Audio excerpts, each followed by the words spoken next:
Here's another one. Another thing I believe deep down again is that gay people should stop doing that.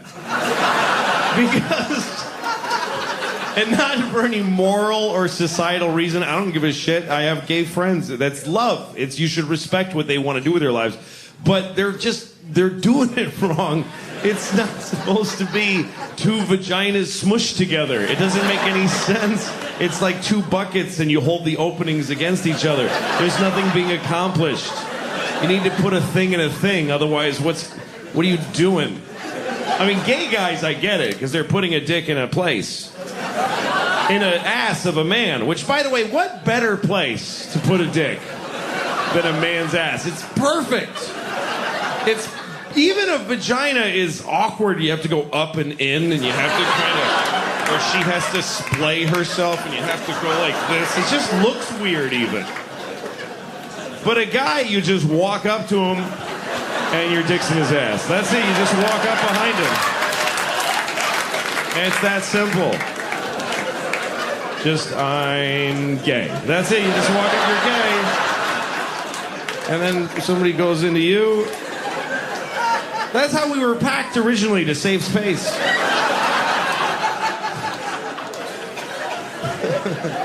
But the two holes bumped. What the hell are you doing? It's wrong. Not morally, just geometrically.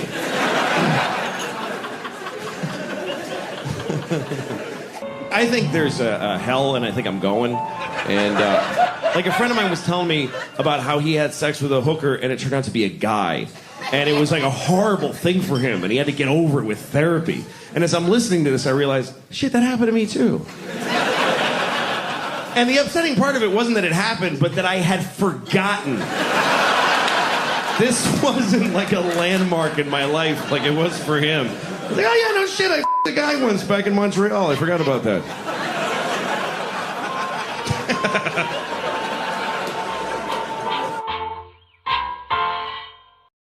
I was changing my daughter the other day, and she's too old for diapers now, but she's still in them, and it's bad because this kid does not poop. This kid craps. This is not okay anymore. I was changing her diaper the other day. It was like a 48-year-old alcoholic man's shit in her diaper. Like, she was out all night drinking Jaeger, and she went to Denny's and got a Grand Slam. Ate half of it, got in a fight in a parking lot, and passed out in a Pontiac and shit herself. And her friends drove her home with the windows open and dumped her on my lawn. And now I gotta clean it. And it's crazy. And you can't even react. You can't go like, what the fuck? That's disgusting.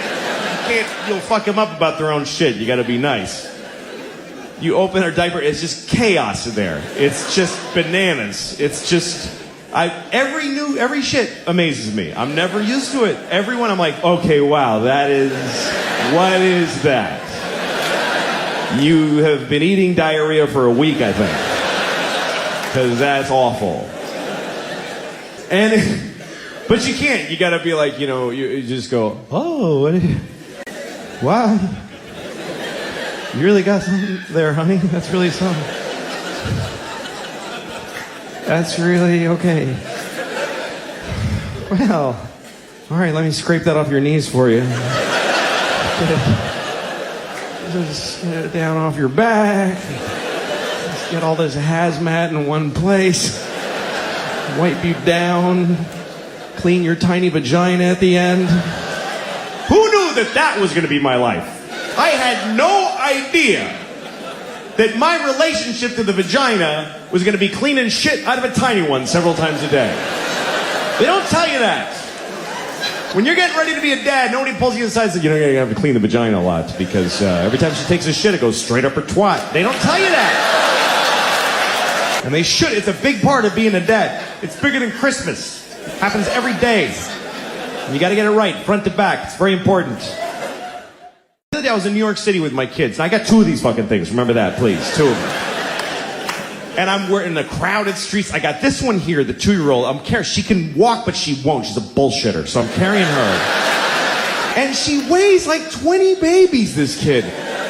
She's tiny, but she's got the density of a dying sun. I don't understand how she's this heavy. It feels like a fat raccoon holding a bowling ball. That's what she feels like. And the pain in my shoulder is intense. And it's sending signals to my brain like, you don't love her, just drop her. She doesn't matter. Just let her die. So I'm fighting that on this side. I got the 5-year-old like this. I hope it's her. I haven't looked back in about an hour. I'm just dragging somebody tiny just through many strangers' thighs. Briefcase corners are hitting her in the temple. I don't give a shit. I'm in a hurry because my pocket's vibrating and my wife's calling to see where I am, even though she sent me to do this shit. And I'm yelling into my pocket like she can hear me. I'm fucking coming! Shut up! And this one is talking the whole time. The whole time. With a tiny voice 2 feet off the ground. What am I gonna listen to this shit? Really? What am I gonna take a knee every 2 seconds? What's that, sweetie? Go ahead. What's that? What? Excuse me, sir. Go ahead. It's fine. Yeah, sometimes dogs are brown. That's very true. Good thing I didn't miss any of that shit coming out of your stupid face. Anyway, so I'm watching The Wizard of Oz with my daughters. Is that enough of a palate cleanser? All right. I'm watching The Wizard of Oz. I don't know if you've seen it. It's about a little girl named Dorothy. A very sweet little girl, played by an alcoholic older lady who lives in Kansas. She has a dog. She's very upset. And she keeps telling, my dog. And everybody's like, this is a farm. We're working. Leave us alone. And then there's a tornado, and they all run inside, and they barely look for her. It's unbelievable. It was so upsetting to me when I was a kid to see this movie. Because Auntie Anne's like, Dorothy! Okay, fuck it. And she just goes right inside, bolts the door. Unbelievable. So Dorothy goes up to Oz. So here's the thing, I was watching the other night, there's this one moment that really stunned me. It's when Ray Bolger played the Scarecrow. He just got ripped apart by flying monkeys. And he's very upset. And he has this performance that's way over the top, even for this movie. Do you remember that moment the Tin Man comes over? What happened? And he's like, well, first they tore my arms off, and they threw them over there. And then they tore my legs off, and they threw them over there. And I've seen this movie 1,000 times. But for some reason this time, that moment made me go, holy shit. That was a lot. And I started to wonder if Victor Fleming, the guy who directed The Wizard of Oz, if he had a moment during the filming of the movie where he was like, I think I gotta have a word with Ray. Because that's getting to be a lot. All right, let him do another one. Okay, action. What happened? Well, first they tore my arms off, and they threw them over there. And then they tore my legs off, and they threw them over there. Okay, cut. Comes over. So listen, Ray. Yes?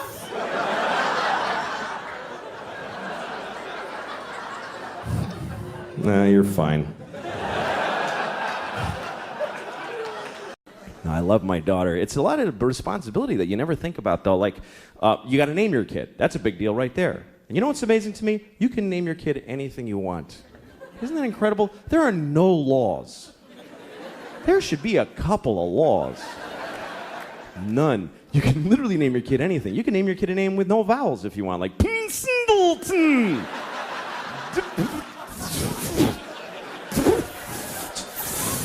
Just 40 F's, that's his name.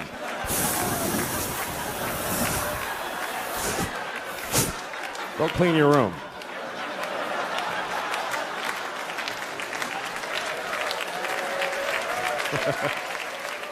Some people name their kids a word like sunshine or battery or whatever. I'd like to name my kid a whole phrase, you know, something like ladies and gentlemen. That would be a cool name for a kid. This is my son, ladies and gentlemen.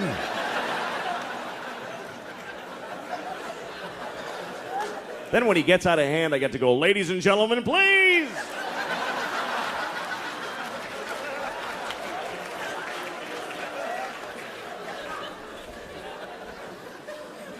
But you got to be careful what you name your kid. You do have to be careful because what happens is other kids in school are going to make fun of them. They're going to make fun of their name.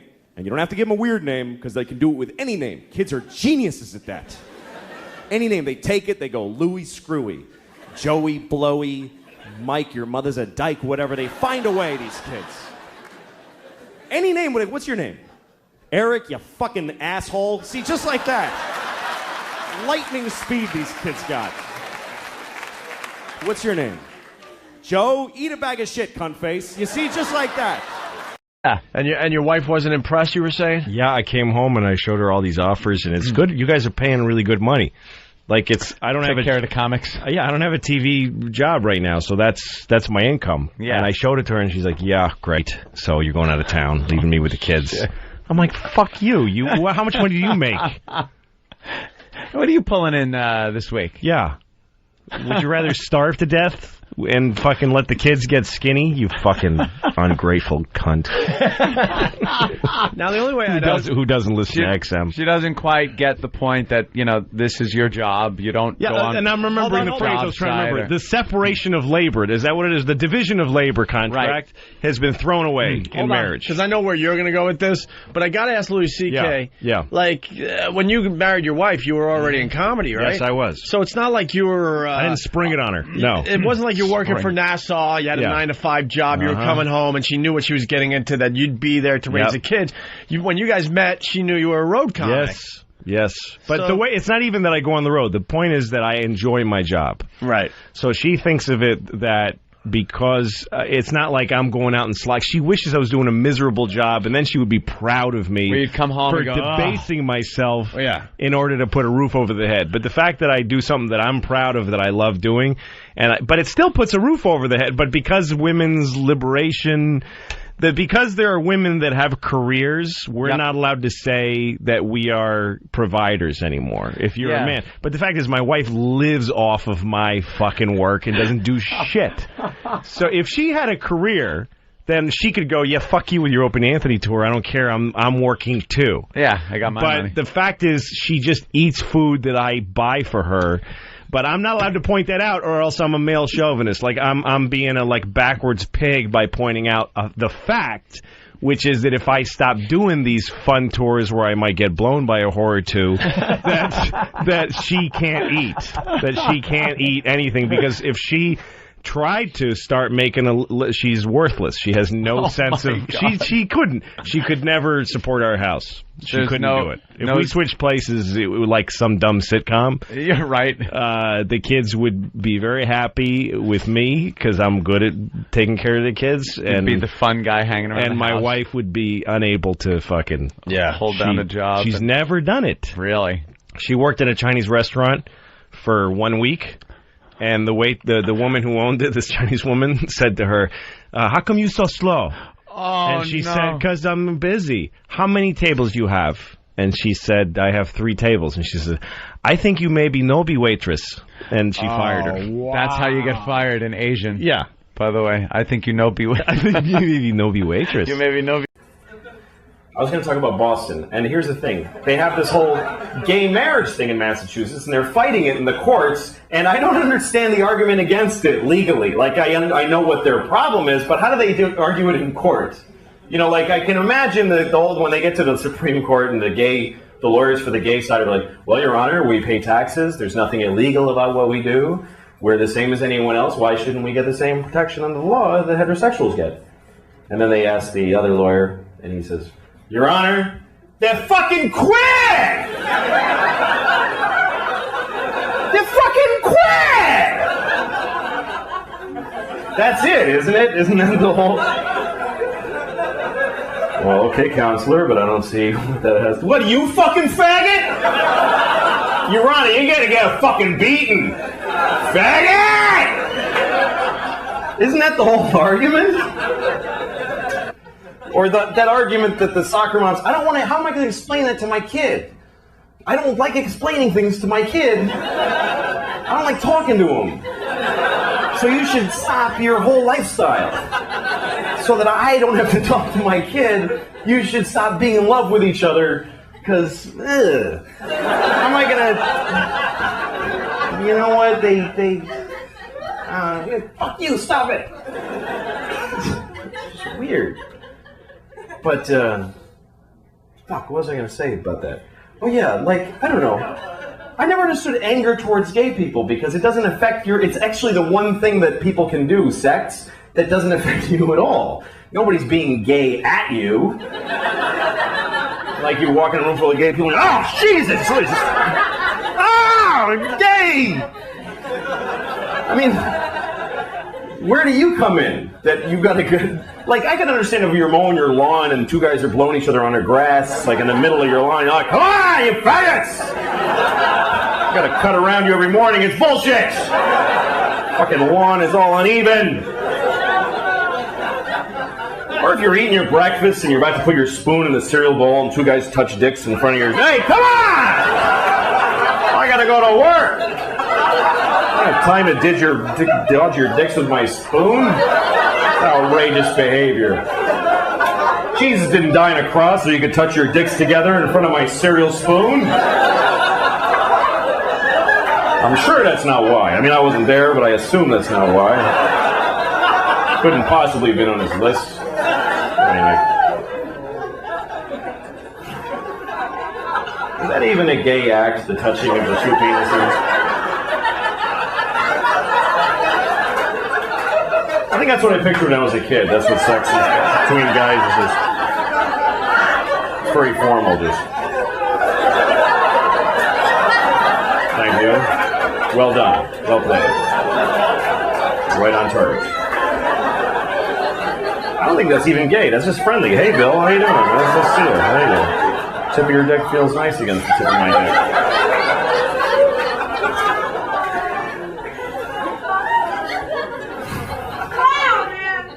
I know, right?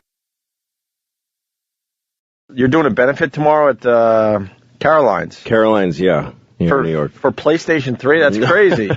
It's my daughter's school, public school 3. What the hell's wrong with You're giving back. What's wrong with your kid's school? All the money's going away. Really? Yeah. No, the city's cutting all the budgets. Oh, that's true. Wow, that's a nice thing of you. Well, it's my kid's school. All right, it was a little selfish. If I had no child in the school, I would throw rocks at it. Yeah. Just to be mean because it's funny. I couldn't care less about someone else's stupid, ugly child and his education. See their awful drawings knocked out of the window? Yeah, exactly. No, and I've earmarked the money for just my daughter's care. No other child is allowed to access a penny of it. She has a brand new computer. They're eating dust mites. Yeah, exactly. She's being taught by a Harvard professor, just one-on-one in the classroom. And do you go to, like, your daughter's stuff at school, like recitals and... Well, it's not, you don't go to enjoy the show. I mean, it's really narcissistic, stupid parents that shouldn't have had kids. Yeah. That hope their kids are good at something. Good. That's not why you go. You don't go because, like, oh, my kid has maybe gifted at singing. No, your kid stinks. Welcome. But you're making your kid feel good by going. That's why you go. Yeah, that's why you go, so they could look out and go, where? If it's not your kid, you shouldn't bring other grown-ups and make them go because it's a support thing. It's not. No. It's not for the. But I go with my daughter on trips with the school. Oh, the field trip. Oh, okay. On field trips, I'll chaperone, and I go sometimes, and I volunteer for lunch recess, because that's a mess. There's nobody there doing it. Right. So the recess, kids don't get to. They get 10 minutes to eat and 20 minutes to play, and that's it. They're back. Every day. It's too crowded. Back into their cells. Yeah, it really is like a prison cafeteria. But I went on a trip once to the Botanical Gardens in the Bronx with my kids. Boar Fest. Yeah. Holy plants. Exactly. Holy plants. That's going to hold a bunch of first graders' attention. Yeah. But so we go up there, and we're on a school bus. And it kind of gave me an insight into how this system works, because the school bus, I think of it as like it's the school's bus company. Uh-huh. These people drive school buses for the school. It's just a bus that the teacher called in, a yellow bus driven by some idiot. I mean, it's like, so we get on the bus and the guy turns to me. I'm the first parent behind him, and he goes, do you know how to get there? I'm like, what? Yeah, he asked me, do you know how to get there? I'm like, no. And he goes, can you find out how to get there? So we're in the West Village. I never remember stuff like this when I was. Yeah, so I call up on my phone. I say, just go to the Bronx. We're going to the Bronx. So we're on the West Side Highway, and I call the Bronx Botanical Gardens, and I go, hi, I'm in a school bus full of children on the West Side Highway. I need to know how to get to you. And the lady says, you can't take a school bus on the West Side Highway. That's illegal. And I say this is true story. I say this to the parent next to me, and she goes, yeah, this is not okay. This is really bad. And it occurs to me, I've never seen any large vehicle on the West Side Highway. Now that you mention it. And when it gets up into the Bronx, it's twisty and turny, and it's not okay. And you're forced into a high speed of traffic because it's crazy. Yeah. And so we go under an underpass, and I swear to God, we scrape the top of the bus. The whole bus goes and shakes. And I swear to God, the bus driver yells, "Oh, Yeah. Oh crap!" What you yell when that happens? Yeah. And then the rest of the underpasses, he kind of ducks his own head down, really, like he kind of crouches. And so the arch in the middle, it's a little higher. But we got up there, and nobody. I brought waters. I asked the teacher, like, should I get a bunch of bottles of water? And she's like, I guess. And I thought, well, that's because I'm like over parenting. No, it's because she just didn't care if people drank water. Unbelievable. And nobody brought sunblock. A lot of kids died. It was really, it really was like. That just sounds like abuse. Yeah, what the hell? It was a disaster. But you know what? The kids, we packed these kids, these heated, it was like summertime, these sweltering hot kids, unfed, into a little tiny classroom. They take you to these beautiful places, and then pack you into a classroom, and you have to listen to somebody. Oh, But God. the woman showed them how a seed becomes a plant. Yeah. Totally riveted audience. Oh, really? Totally She fascinated. was killing. Yeah, she was killing. I learned a lot. About how plants grow. Yeah, well, I didn't know that an apple Boring. is food for the seeds inside of it. I thought it. Wow. I didn't know that. I didn't either, nor do I care now that I do. I hate apples even more now. But I used to like having my mommy go on there because I was such a mommy's boy, crybaby, little wimpy girl. I was. And I used to make her dress up like a whore. What? Like, I really used to make her dress up like a whore. What do you mean you made her dress up? She worked in, like, nightclubs. She was a go-go dancer and stuff like that. I'd go, like, could you wear those, the knee-high boots and the red So patent weird. leather mini skirt? And could you put your hair in pigtails? And all the, like, kids would be like, oh, your mom is so pretty. and I felt like good. Like, I felt all good. And we went to go see You're a Good Man, Charlie Brown at Radio City Music Hall. And Mom was a field mother, and she wakes up that morning. We're supposed to leave. And she goes, Anthony, I'm so sick. I'm so sorry. I can't go. I start crying. And she's like, all right, I'll do something. So she's swigging Pepto-Bismol. She was hung over to the point where she's puking. She got a horrible hangover. Now she's got to get on some diesel-y bus, dressed like a slut. With her daughter's son. Yeah, with her crying daughter, son, her boy girls. So when she said she couldn't make it, I was just. Well, most people end up screwed up because they were molested by their parents, but you're screwed up because you molested your I parents. was trying to molest my parents. It's totally opposite. Yeah, I was trying to molest my mom at the time, I guess. Wow. Dressing her up. I started going to the trips with my kid because the teacher asked me to, because they'd go to a show, and my daughter can't take a show. She gets really upset. Why? Drama. She gets Really? really upset. Where does that come from, you think? I don't know. She takes things really to heart. She's very sensitive. So How old? She's 7 now. But takes it's been like that her it- whole life. Like when she was 3, I showed her a Charlie Chaplin movie, Hard Times. And she loved watching him fall down. It was fun. Yeah. And then there's this scene where him and this other, he's poor in the Little movie. violin music starts. Yeah, it's really sad. And him and this poor girl. It's not like he had an expressive face. No. He and this poor girl break into a department store and start playing husband and wife in the department store. And she says, "Are they married?" And I'm like, "Well, they're pretending they're married." She thinks that's so cool. And then the cops come and they arrest him. Oh, no. And she just starts bawling. She was so sad. I find that hysterical. Kids are stupid. No, she's so sad for their lives being broken up. He's going to jail. And also, she's also sad for America in the Depression. Like, that's the... Wow. Like, she just felt all of that. That so, kid's too yeah, perceptive. she knows too many things. Maybe she said her dad didn't bring home some cartoons and instead indulging his own whimsy with a Chaplin film. That's absolutely right, Jim. The teacher asked me to go to trips because she would always scream and run out of the room when stuff happened on these shows. People are saying so she I come along. Cried less than me, though. Yeah. Well, I used to try to talk her out. Like we went to a show once with these little puppets, and it was a moment that was really a little over the top. Like they overdid it. Some puppet goes, "Those look like rubies." Oh no, it's a dragon's eyes, and the puppet starts screaming and gets eaten. And my daughter, the scream that she let out with her hands over her ears. Oh no! Is something I'll never forget. I'll never forget it. It is the most frightening sound it was the sound of somebody being killed. Ugh. Really? And so I dragged her out, and we're outside. Just start hitting her. I don't know. I just wasn't thinking. I was just hitting. Who thought it was okay that a kid could see something like that? I don't know. I mean, the other kids are bored because they play, PlayStation. Yeah. So they kill hookers.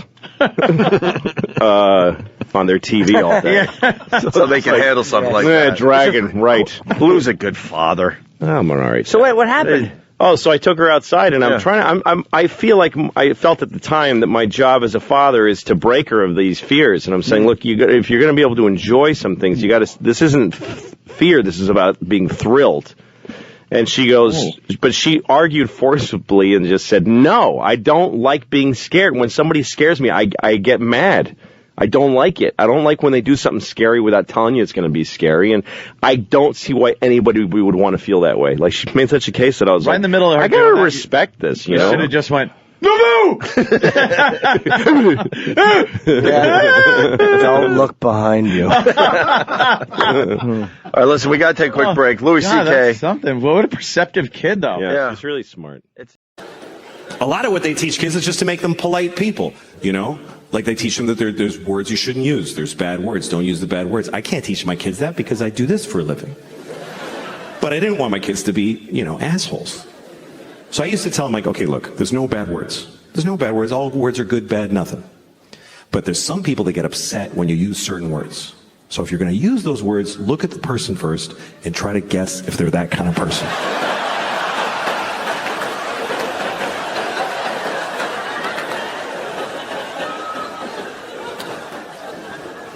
Sometimes you can offend somebody when you weren't even trying to.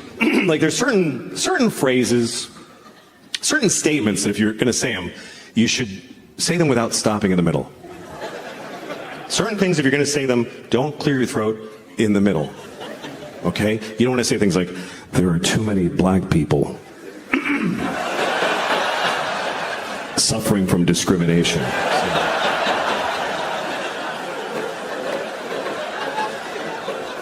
We need to stop the Jews from feeling excluded. I once fucked a baby, and then I fucked him again. So I want to get through that one. Otherwise, people get the wrong idea. They'll think you only fucked that baby once.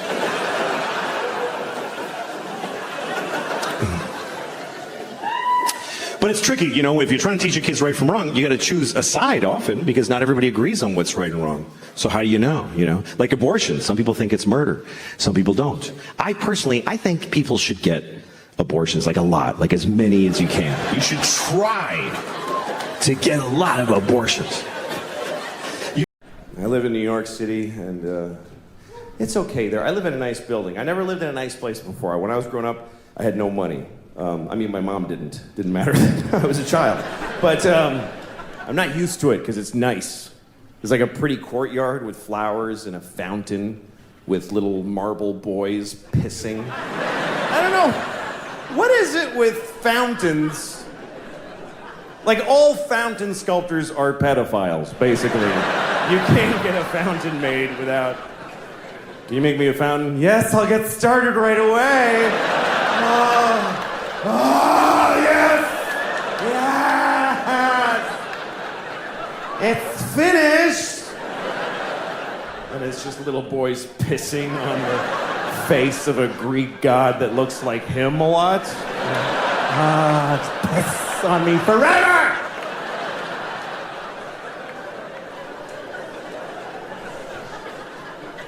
Anyway, there's one of those in the courtyard of my building. And my first week in the building about a year ago, I went down to the courtyard for the first time. And I didn't look too good, you know? It was a Sunday morning. That's my least presentable hour. There's a lot of, you know, just stains, just like, you know, food and me and whatever. And so I'm sitting there. So, shut up. Oh. Anyway, but so there I was. I'm sitting on the stone bench of this courtyard and feeling a little out of place. You know, there's these fancy doormen and stuff. And then there's this guy looking at me. I notice he's looking at me from across the courtyard. And he's all spiffy looking. He's got brown shoes and he's looking at me like, I could tell he was thinking I don't live in the building. He thinks I just wandered in off the street and sat in the courtyard. I could tell he's thinking of coming over and dealing with me on his own. And I'm sitting there thinking like, oh, please do that. Yes, please, come on. And I'm trying to look even more gross. And I'm like pulling up my shirt. And then I see him go, oh, no, that's not going to do at all. And he comes over to me. And I'm like, I'm so excited to have this thing. The confrontation where I'm not wrong at all. And he thinks I am. So he comes over, says, excuse me, do you live in this building? And I said, no. Because why not start there? I said, no. He goes, well, then what are you doing here? And I said, I just need to rest. I'm having a hard time.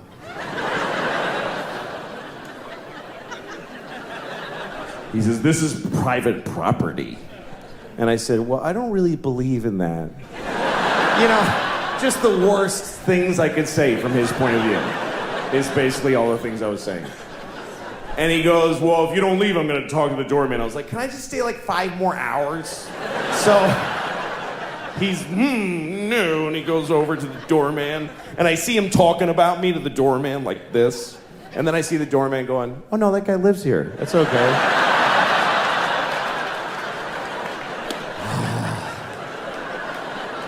And the look on his face, it was just so, it was this beautiful cocktail of anger and confusion.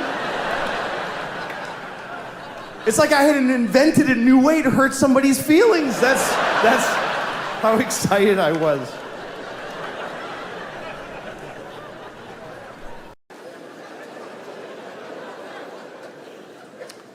So how have you all been enjoying living the way I already was for a couple of years before all this shit? Welcome to my life. Can't work, can't go outside, can't show your face, gotta wash your groceries.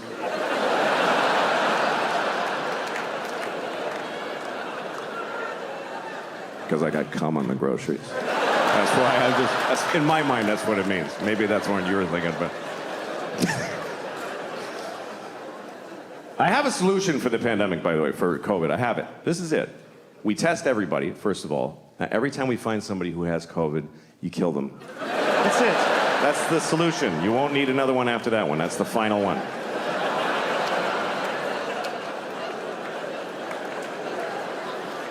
It's been pretty amazing to be alive during this thing, during COVID, because you're not going to see this again. And wow, did we learn some shit. That's really the things that teach you in life are things you never would have chosen to do for yourself. I mean, think about your life as far as it's been where you have the choices, where you're like, I'm going to do this, I'm going to pursue this. It all goes to shit, every bit of it. And even when it goes right, you're like, why don't I like it? It's what I wanted, but why don't I like it? Because it's your choice, and your choices are based on fear and fucking just thin, stupid, shitty hopes. But when life just kicks you in the balls and you're like, oh, fuck, everything's different now. And it shows you shit you wouldn't have looked at otherwise. That's the great joy in it. And what I thought was really interesting about COVID, and still is that it's the first thing I've seen where everyone on Earth had the same problem. Every human being on Earth had the same problem. We never had that before. That's why we don't give a shit about each other. Because you read like, oh, there's floods in Houston. You're like, fucking water. What is it? What's your problem? Floods. What is that? Just walk like this. What, you can't handle some water? My basement floods. What the fuck? Who gives a shit? Like, he's on a canoe in the street. That looks like fun. Why is that an issue? There's fires in California. Blow it out. You fucking blow out a fire? Get the water from Houston and dump it on California. Fucking deal with it. But we all had the same problem. Every person from Zimbabwe to Tokyo to Newark to Honolulu, everybody was doing the same dumb shit. Every person had the same stupid fucking moment at the same, just trying to get the mask out of the well of your car door. Trying to, I gotta go in Walgreens. Where's my fucking mask? You try to, it's got pistachio shells in it and pennies.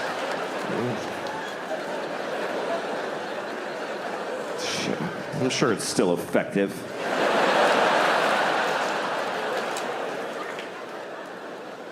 I actually like the masks because everybody looked nice. Everybody did. Because it's just their eyes. Eyes are nice. You never hear somebody say, that guy's got gross eyes. It's really, we should hide these. We should keep the masks because this is disgusting. How do we just, with no shame, look inside my face? Spit at a tongue and teeth? It's fucking gross. Cover your mouth. Don't. I'd rather look at your asshole than your mouth. I really would. I'd rather stare into your asshole than glance at your mouth. Assholes aren't that bad, not to look at.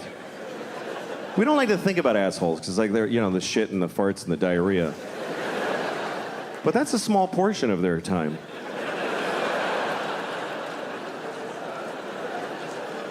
You ever really look at an asshole? You ever really look?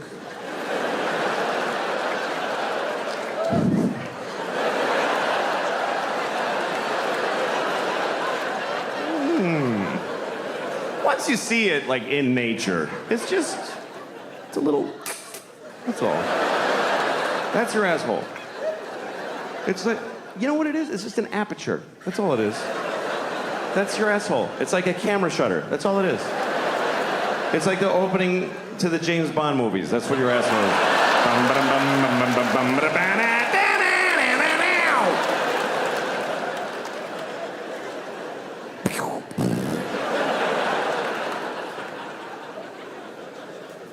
You ever go to lick somebody's asshole and there's a little guy with a gun in there?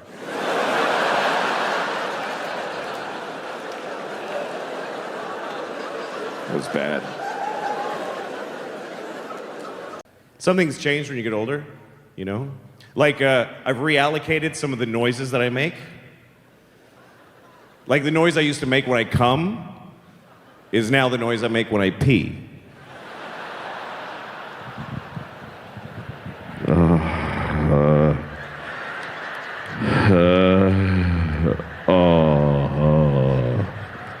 Oh, fuck. Yeah.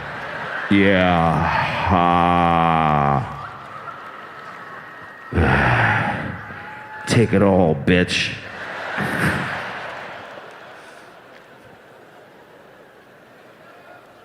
Very disrespectful to my toilet. Unfortunately. Yeah, bitch, you like that, don't you? I'm gonna shit in your mouth, too, because you ain't nothing but a shitty, piss-drinking tell-it. Dumb bitch, tell it. Got my piss on your lips. You ain't intelligent. What do? You sit there all day on your ass, waiting for me to shit in your face. Dumb bitch, tell it. Tuh. You ain't even special. I pissed in 3 toilets today. Shit. Quit crying. I love you. It's bad. Well, that's how my dad treated his toilet, so that's where I learned it. Anyway, that's the noise I make when I pee. Some of you might be wondering, none of you are wondering, what noise do I make when I come? Okay, so this is the noise I make when I come. It's not that special, I just go like this. It is done! It's a whole thing with a cloud with funnels of... There are crows come and there's lightning. The circle is complete!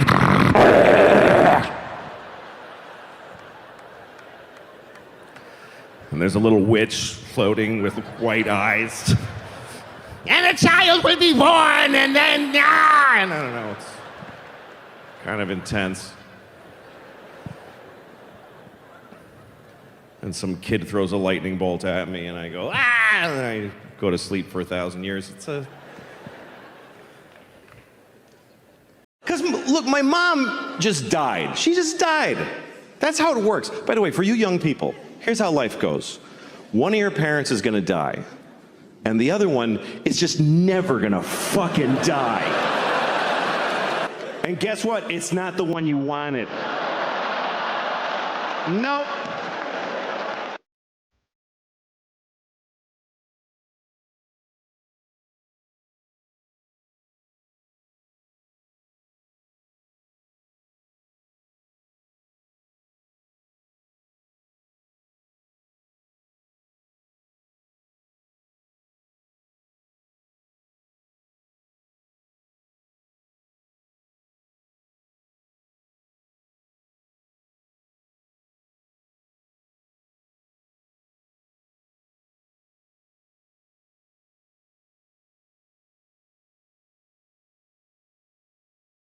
think I could. Here's a good piece of trivia, and don't look it up. Nope. Okay. Here's a quiz question. Who is Johnson, Lyndon Baines Johnson's vice president after Kennedy was shot? Who became the vice president? Your mother's cunt. Oh man, it wasn't her. It wasn't your mother. It was her cunt. Her cunt was a. Wait a second. This is a history podcast. Yeah. When he ran, he got somebody else, but he called out, Joan, I need your cunt to be my vice. He called her from Dallas. You know that famous picture of him on the plane? He called her right before that. I need your vagina to be my vice president. All right, so let's start from the top. Mom, I'm so sorry that he said that. Love it, or do you hate it? No, but he's bothered me so much. When I was a kid, I was bullied, but I was bigger. I was bigger and I was bullied. You're still bullied, even though you're bigger than bullied by littler kids than me. Oh no, this way. This is a flashback. And I was bigger. I could beat the out of you. And I saw a Korean Jesus. They had a Korean Jesus with the... Don't get mad. How else would I know? It was just, what, Korean Jesus? Ooh, whatever. I don't get why there's an FCC that can make those rules. I don't understand it. It doesn't jibe with what I understand about America and the First Amendment. It just doesn't make any sense to me. Well, they're just words, right? What? Just words. Yeah, but let me finish.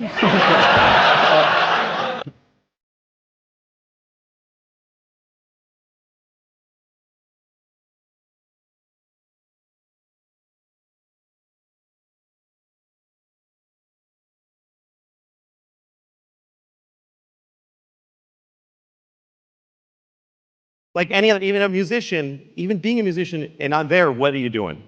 Don't be a musician. That's a stupid thing to do for a living. But if it doesn't work out the way you wanted, you can look at these. You've got these guys here. These guys. Okay. What are you talking about? Airplane one time, and a married couple came on, and they had been sat separately. There was some mistake. The woman, she's supposed to sit here. She comes up to me. She says, "Would you mind moving so I can sit with my husband?" And he's behind her. He's like, and I wanted to help him. Well, what am I going to say to his wife? Just, no, I won't move. So I just got off the plane. I didn't go on the trip. And it took off and it hit the World Trade Center. So that was... I remember you weren't of this world to me. You were like I just had never seen anybody that looks like you or I think I talks look like incredibly you. average. You were like a alien who studied human behavior and got close but didn't quite get there. Some Catholics believe that contraception is murder. They think if you wear a condom, if you stop a sperm from getting to an egg, you killed a possible baby. By that logic, I could say that any woman that won't fuck me is a murderer. Let me tell you, there's a bunch of murdering bitches out there. Sex is weird, though. You know when you're having sex with somebody, you start to make those noises. You know those sexual noises? You ever feel weird about the noises you make during sex? You ever listen to yourself and go like, where the fuck did I pick that one up? What the hell was that? Because sometimes you make the oddest noises. You really get into it, you're like, woo!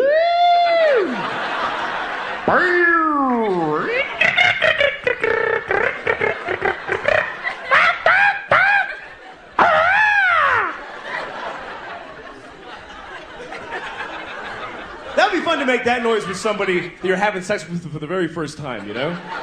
After all the tension that built up to it, right at the moment of passion, you go,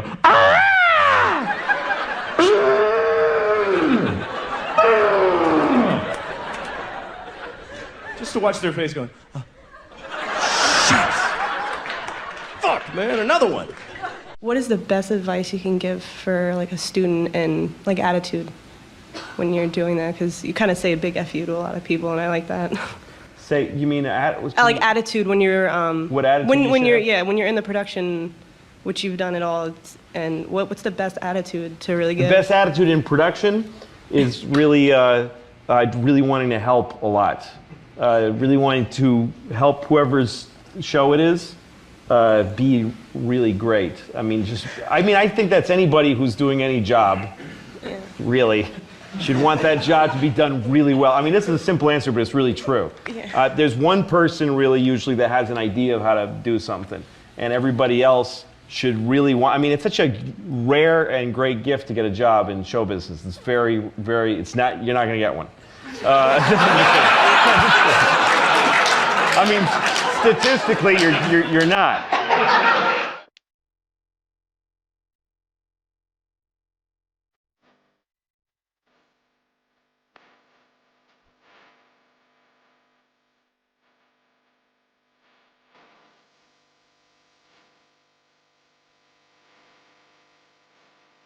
You know, because if you go to France, they just have no sympathy. No. But even if they're not in France, French people from France are that way. Yeah. I was in New York once, and these French people came up to me and asked me for directions, I guess. Like, they just asked totally in French. Right. It was amazing. They didn't even do like a, how do you say, or something like that. They just walk up to me and one goes, and I was like, I'm sorry, I don't speak French. And he's like, je le tété, le jeté, le pété, le point. So I have mild racism. It's benign. It's not aggressive. It's not even negative racism. It's mild racism. I'll give you an example. Okay, like if I go to a pizza place I've never been to before, and it's run by 4 black women, I'll go like, See, it's very mild. It's extremely mild racism. I'll notice that. Yeah. You don't usually see that, 4 black women running a pizza place. Unless it's called 4 Black Girls Pizza or something like that. Like, that's the whole point of the place. The thing is that Ellen is not a popular person. She's kind of a rotten, smelly, awful, she sucked when I met her. Is she not a nice lady? Idiot. She's. I wish we were on XM so I could describe her completely. Of course, but I can't. I know people that work for her as writers, and she's dope and mean to people. Oh, easy, Lou, like on the language. Yeah, you know what I mean? Yeah, she's a spoil sport. She's a real ninny. She's a right rotter, isn't she? Yeah. Yes, she's a right rotter. Yeah, she's yes, most definitely. Was she a good stand-up in a day? Yes, I think she was. Okay to say? She was a good stand-up. Okay. She was fine. She was all right. I know she never made me laugh really, but because she's got that way about her, Being a leather. Well, no, not that one. Yeah, I don't. Who cares about that? But the fact that she has this sort of MO means that people pile it on. Yeah. So it's like, oh, look at her working. She shouldn't be working. And whatever, that story. You know what? I've had a show where I had writers, and often I'd look at them and say, you guys stink, and I hate you. So the stories about how tough she is on the writers, that I take with a grain of salt because I guess this was... there's a natural, you got to crack the whip, and also there's a natural thing where the person who's on camera is taking the hits for bad jokes. But would you do it in front of a live audience? What's that? Would you do it in front of a live audience? Oh, no, never. I think that's what the story was really? about. Yeah, she did a joke and it sucked, and she goes, why would you write that for me? And she was dead serious. Well, I don't know. While they were in break. Yeah, no, she sucks. You had good writers on Lucky Louie, man. Every one of them. It was funny, man. Yeah. I was thinking the other day, what if there was a baby who was born, and there's been a lot of fucked up babies. There's all kinds of babies born. There's been babies with, connected at the face to a dog or whatever. There's been babies with 3 legs, with hands on them. There's been Chinese babies. That's the worst thing I ever said. I think I just finally said the worst thing I have ever said. That was totally unredeeming and horrible. And it feels good. It feels good to have found the bottom. It's a comfort in knowing that I just said the worst thing I'll ever say in the rest of my life. It's good. All right.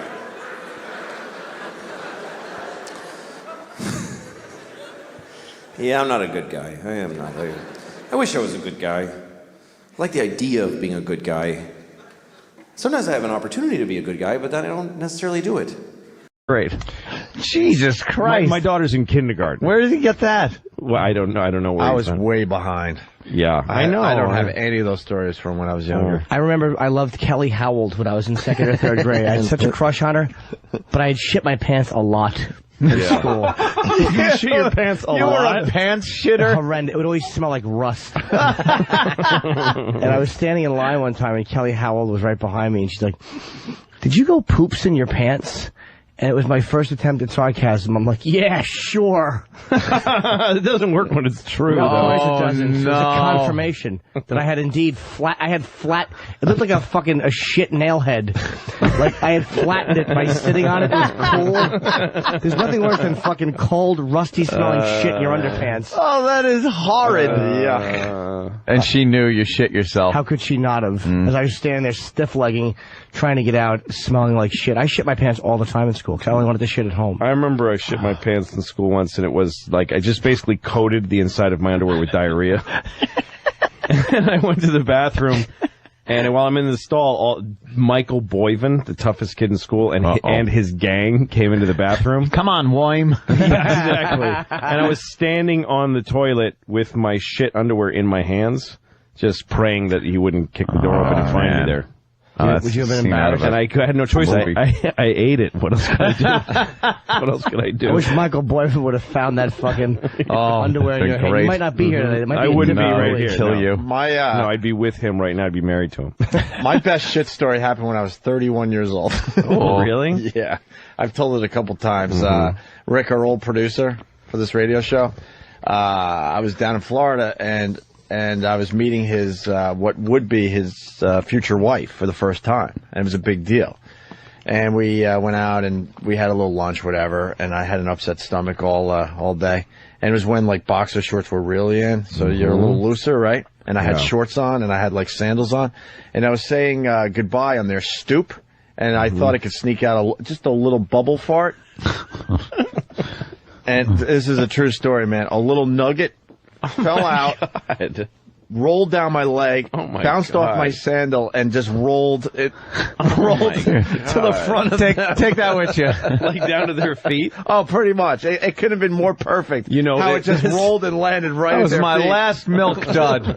Get all mad. That's how they say goodbye in some countries. That's actually how you say goodbye. That's a cookie in Haiti. That's how I met his future wife, and then I said, that's how they fell in love. I don't feel good, and then I just shit my brains for the next like 6 to 8 hours or something like that. I ended up not leaving. I had to like lay down back in their place. I ended up having like just food poisoning or something was going on. Shit myself. Oh, it was shit myself. It was just one little nugget, and I was already in my 30s. Oh my god! When I was on writing on Conan, I was a writer there, and I was laying awake in bed one morning, like not getting up yet, and I was sleeping in just underwear, no shirt for some reason. I usually sleep in shirt and underwear, and I just laying there and about going, planning to fart, and just shit. I just shit in my underwear. And for some reason, the fact that I was in bed, mostly naked, it just really upset me. And I was really bummed. And then my phone rang, and it was my friend Dino, who was one of my guys I wrote with on Conan. And I told him what happened. I said, I just feel I don't want to get out of bed now. Like, I don't know, I just don't want to move. This was the grossest thing that ever happened to me. Deal with it. And then I got out of bed, I cleaned up. And I went to work, and I opened the door, and the writer's assistant, this woman says, "Hey, I heard you shit your underwear this morning." I'm like, "What the fuck?" And every single person came up to me. Conan said, "Hey, what's that? How did that go? Shitting in your underwear?" and I go to Dino, and I said, "What the fuck?" And he goes, "I assume you wanted me to tell everybody." Why wouldn't you? Right? You wouldn't have told me. Didn't you tell me so I could spread the news before you got to work? Amazing. I like piss the bed stories when I was a kid. I think the last time though wasn't one of those, if you're just a kid you piss the bed, because I never did that. It was kind of when you're in your early teens almost, and you dream that you're taking a piss. Yes. Right. So you're laying in bed and you're dreaming that you're just taking this fucking wicked piss. Wicked piss. And you wake up and go like, oh boy. Pissed all over this fucking bed. Do you know I did that with that dream when Louie and I were in Bonnaroo a few years, 2003, in to Tennessee. I woke up in my hotel bed and I was fucking, my sheets were, I pissed my bed. This was a couple years ago. Wet dreams are fucking great. When I was like, you just come and you fucking shoot a load in your sleep. Just to stay with piss for a second. When I was in like first grade, I remember I was in my bedroom just being confused, and I pissed on my bed, like standing there. That is confusing. I pissed on my bed, and I remember thinking, I don't know why I'm doing this. Yeah. Wow, that's weird. I just pissed on it, and then I didn't let anybody in my room for a while. I just said, please don't go in there, and it just got stiff with piss, and it was really depressing. Get rid of that bed. So what about coming in your bed? Yeah, like when you have a wet dream, and those are just for the very youthful. Right. I don't think I've had one of those in fucking decades. But I do remember you come like in a second. Because in your dream, I guess you've been so worked up that in real life you got a rod and you're humping your bed or whatever the fuck you're doing.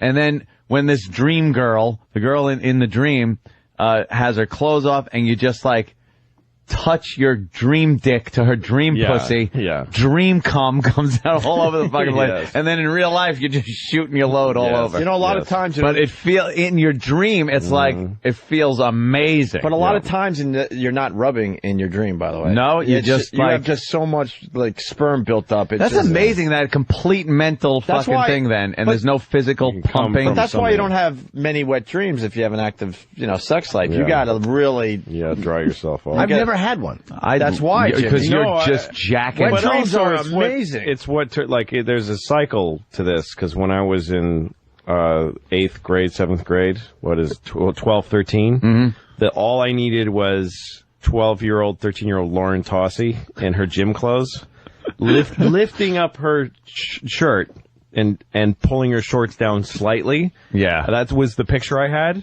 And I'd come immediately. Like that to me, that was the pinnacle of sex. Right. Thank you. I didn't even, here's the thing. And then I grew up and I started getting hand jobs. I started fucking women, getting blown, coming on asses and faces and tits. And now I'm 40 and I'm back to that's all I can really get off. That's all you can really think about. It's a teenage girl showing me 4 inches of her belly. Yeah. Let's go to Florida. What happens there? No, and a grown woman blowing me, I'm like, can you leave? This is boring. Let's go to Greg in Florida. Greg. Hey, what's up? Fantastic. Well, I got a good shit story. It's actually twofold. It's the same day. Twofold. Okay. Yeah, it's a twofold. Well, it was about 12 years ago. I used to drive a truck for a bread company, and I ate I just something. like how it got old-fashioned for a second. Twofold. The next one would be thrice a shit. Well, I actually have more shit stories, but this is the best one, I guess you'd say. But anyway, I ate something that morning that obviously didn't agree with me. And, I started feeling it, getting the sweats and, getting the fucking goose pimples on your arm. And so I pulled over the truck, went out in the woods, and didn't have anything to wipe with, so I took a dinner roll with me. And, of course, took my shit, wiped with the dinner roll, and as I'm walking back, I saw some squirrels sitting there eating the damn dinner roll. Wiped his ass with a dinner roll. That's fucking great. You're a true gentleman. Dinner roll. About 30 minutes later, it hit me again. So They're eating dirt cookies in Haiti. He's wiping his ass with a dinner roll.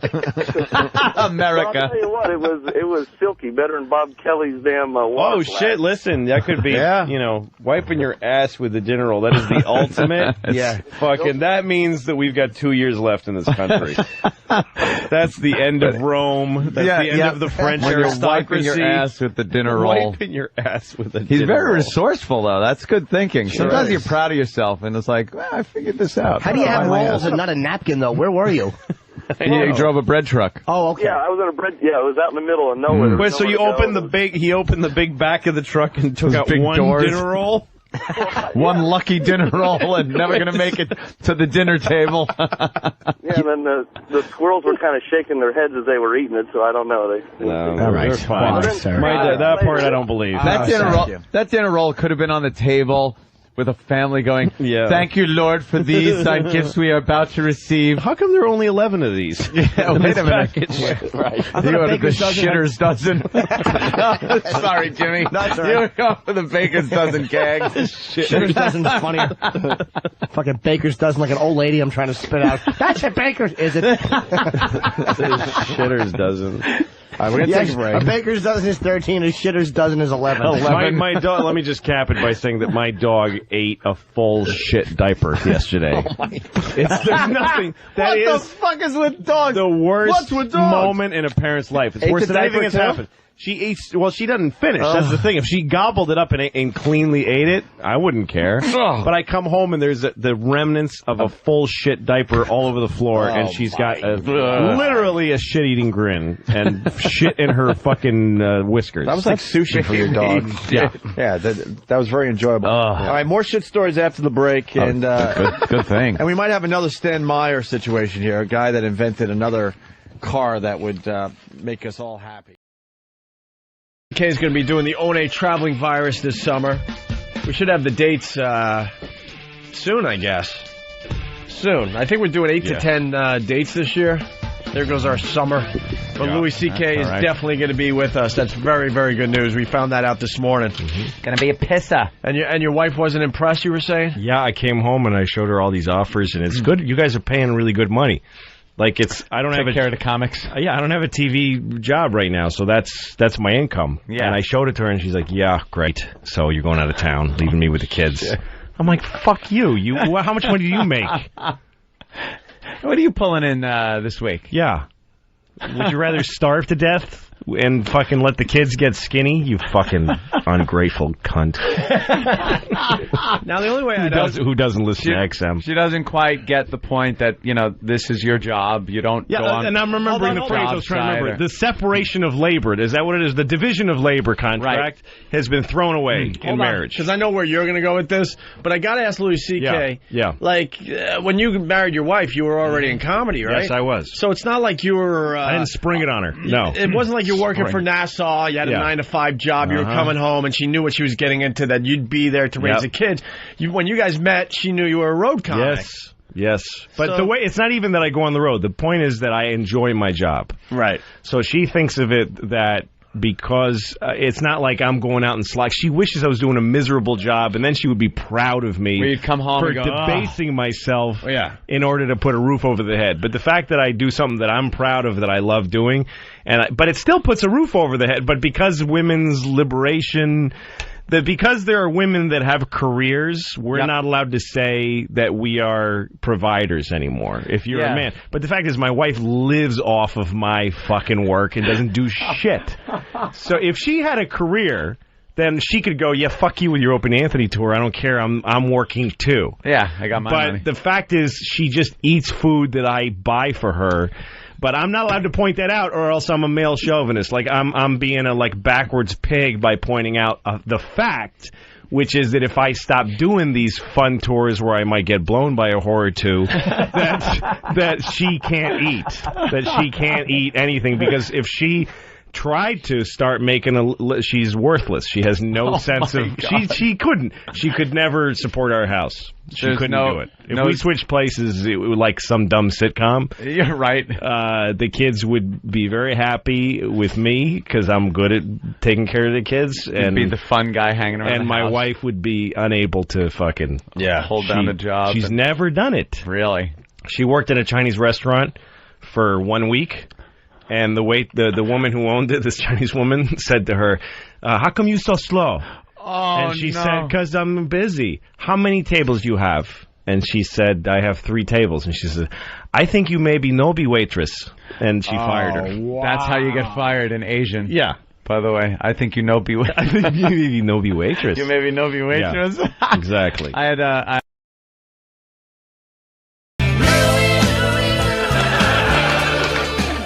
I'm 41 and I'm single. Not really single, just alone. But I have 2 children, and that's the only thing I'm comfortable with in life anymore. I know how to take care of a couple of kids. I don't like French toast. Oh, sorry, that's what we're having. Mommy doesn't make us French toast. I go to my daughter's school to volunteer sometimes. My daughter goes to a public school. And I volunteer not because I'm a good person, but because you have to. Because nobody works there. There's just nobody there. You go in this school like thousands of kids, and you go, where is any grown-up right now? And I usually go for lunch and recess. That's when they really need grown-ups, is for lunch to volunteer in the cafeteria, because they have 300 kids eating, and they have 1 Jamaican lady watching all of them. It doesn't matter that she's Jamaican, but it totally does, because there's nobody who can be mean to 300 children just in the way that the Jamaican lady, and it's not her fault, she's outnumbered. 300 kids to 1, Gandhi would be like, shut up! So my job as a volunteer is to stand there, usually near my daughter, so I can be with her. And then kids raise their hand, and you need to go and help them. Now, usually they need help opening a milk, because they can't open their milks. They can't do it, because it's 2009, and we still put milk in this little paper box. Put it in a bottle. I don't know why we're doing it. It's torture. We put it in this envelope that was invented by some Dutch in 1773. And they can't do it. They can't open it. It's too subtle an idea, a design for a 7-year-old to peel back the paper and then gather it forward into a spout shape. And the glue is vicious, so they have to pick at the corner and try to get it. And they end up drinking out of this finger filth disease spout. So they can't do it, so they raise their hand, and I do it for them. I'm not better at it. I deal with the stress better than they do. I don't cry like a little bitch because I can't open my milk. I'm a man. Where do you want to go? What? You want to go somewhere. Where do you want to go? What is this, a cab? We're at the Bronx Botanical Gardens. We're going to the Bronx Botanical Gardens. Okay, how do you get there? What? How do we get? Kids did nothing to you. Of course slavery is the worst thing that ever happened. Of course it is. Every time it's happened. Black people in America, Jews in Egypt, every time a whole race of people has been enslaved, it's a terrible, horrible thing. Of course. But maybe every incredible human achievement in history was done with slaves. Every single thing where you go, how did they build those pyramids? They just threw human death and suffering at them until they were finished. How did we traverse the nation with a railroad so quickly? We just threw Chinese people in caves and blew them up and didn't give a shit what happened to them. There's no end to what you can do when you don't give a fuck about particular people. You can do anything. That's where human greatness comes from, is that we're shitty people, that we fuck others over. Even today, how do we have this amazing microtechnology? Because the factory where they're making these, they jump off the fucking roof because it's a nightmare in there. You really have a choice. You can have candles and horses and be a little kinder to each other, or let someone suffer immeasurably far away just so you can leave a mean comment on YouTube while you're taking a shit.